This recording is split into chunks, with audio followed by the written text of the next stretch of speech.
Find out the nature of the quadratic equation. Here given quadratic equation is 3x square minus 2 root 6 into x plus 2 equals to 0.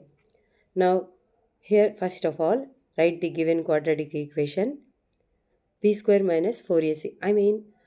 Here find out the given quadratic equation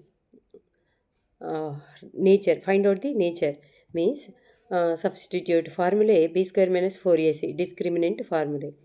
So comparing given quadratic equation ax square plus bx plus c equals to 0. Therefore a equals to 3, b equals to minus 2 root 6 and c equals to 2. C equals to 2. Now substitute in this formula b square means minus 2 root 6 whole square minus 4 into a means 3 into c means 2.